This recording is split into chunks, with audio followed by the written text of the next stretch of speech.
Hey guys, welcome back to the channel. Today we've got some mail. We got a box from our friend Dan down there at the Home in the Sticks channel. And as you might be able to tell by my t-shirt, he sent us some bling. He also sent us some really good coffee from the Cafe du Monde in New Orleans. But he knows that's one of my favorite cities and he's from that area. So he sent us a letter with the box. It says, "Hey y'all, this box is a little late, but I've been wide open at work. But hopefully it has made it to y'all. Thank you for what you do and all you have done for me. I sent y'all some shineware and some show enough coffee from New Orleans. It goes good with vanilla creamer." And that's a joke between him and I. But he. Signed, Mr. Dan. Alright guys, we've got a great video planned. We're going to run around, try to show you a few of the secrets we use when we're gardening. And hopefully you'll learn something, and we'll have a little fun along the way. So we'll be right back and we'll talk about some gardening.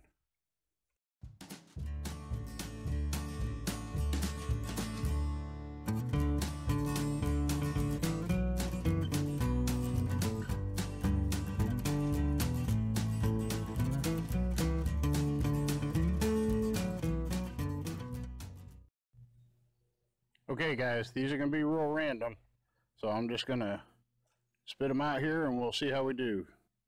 Tip number 857 is our dense style of planting. We like to plant our plants close, let them shade the ground, and see if our garden plants can't outcompete the natural weeds. But even looking down through here, through the okra and down through the purple hull peas, right up against each other, both of them dense planted.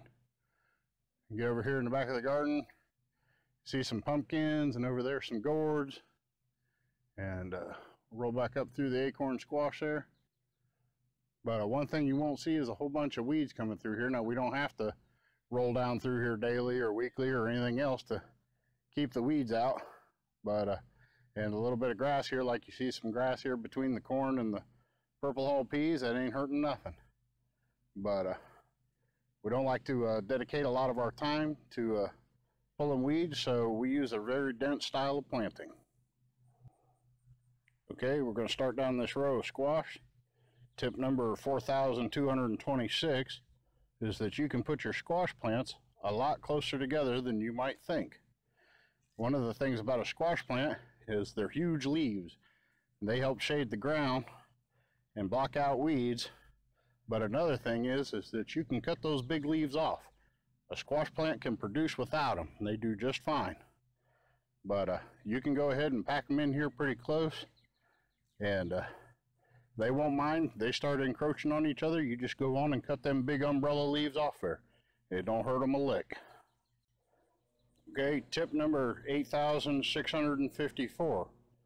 The same bugs that like to chew on your pepper plants have no use for dill. If you want a good companion planting thing, try sticking your pepper plants right next to some good old fuzzy dill. Okay, tip number 42,654,227. Melons do not mind the shade. You can go ahead and put them somewhere shady. They don't mind it at all.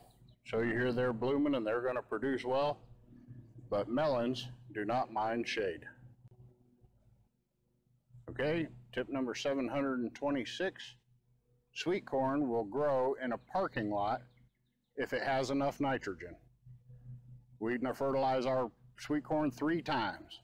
Once when it's planted, once when it's 18 inches tall, and once when it begins to tassel like it is now. But corn given enough nitrogen will go ahead and put you on a good crop. But you skip the nitrogen and you'll end up with 3-foot tall sweet corn and not much to brag about. Okay, tip number 125.6. Your green beans do not need your help. Green beans can fix their own nitrogen from the air. The air you're breathing is about 70-some% nitrogen, and they use a bacteria in the soil called mycorrhizal that can trap and capture nitrogen in the roots of the bean plant.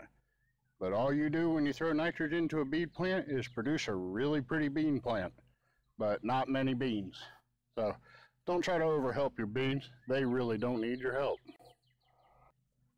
Okay guys, tip number 426.2.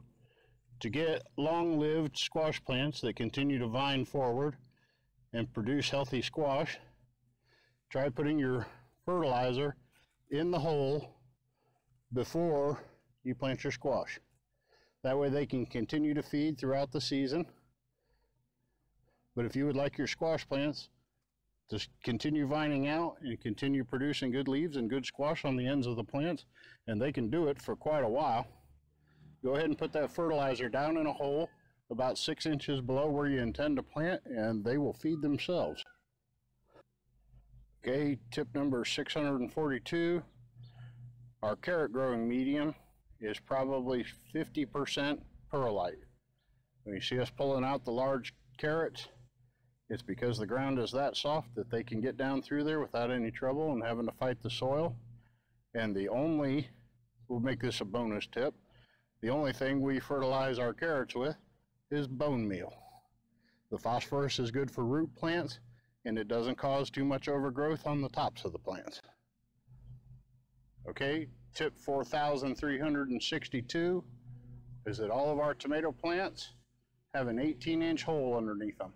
They're dug with a post hole digger on the tractor, and in the bottom half of that hole, we use powdered milk, Epsom salt, and bone meal. Mix that into the dirt in the bottom half of the hole, and in the top half of the hole, we put blood meal. The secret to that is we want to grow a plant first. When the plant is young, we want a tall, nice tall plant, plenty of sunshine, plenty of foliage. But as those roots reach down and they begin to produce fruit, then we need that phosphorus and calcium to prevent blossom end rot and all kinds of other icky things. But that's what we do. We plant them in holes. We clean out the holes each year. Our ground is real dense, so we can dig the dirt out of those holes and replace it. We grow tomatoes in the same spot every year. But there's what you can put in your holes to help your tomatoes grow in stages. Give them the nitrogen first and give them the phosphorus when they're ready. Okay, tip 947 is that your sweet potatoes need room to expand. So we build a layer into our sweet potato bed where the sweet potatoes can grow and expand underneath the soil, and then we fertilize them with bone meal. We don't put a lot of nitrogen on our sweet potato bed, but we do make an effort to make sure that there's an area between 2 and 6 inches deep that's really, really soft, and we've used perlite and straw and all kinds of different things, but you want to make sure that those sweet potatoes can expand as they grow. But that's our big tip on those sweet potatoes. Okay guys, that's going to about wrap it up for the video today. We hope you enjoyed the tips and tricks. We'd like to give one last shout out to our friend Dan over there at Home in the Sticks channel. We hope you guys will get over there and check him out. Go watch a few of his videos. If you like what you see, go on and subscribe to him. Because knowing old Dan, he's always got something going on. Really. But if you would, go check him out. We really enjoy him. He was kind enough to send Tina and I a couple of really nice T-shirts, that great coffee. He knows I like New Orleans, and he's from that area.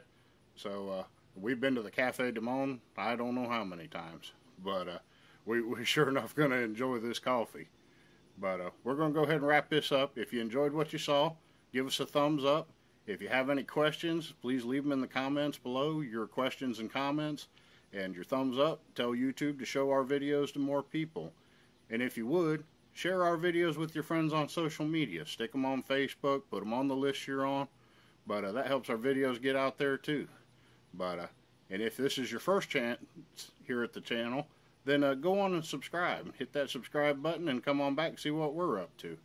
But go down there, and if you've been around the channel for a while, go over there and check out Home in the Sticks.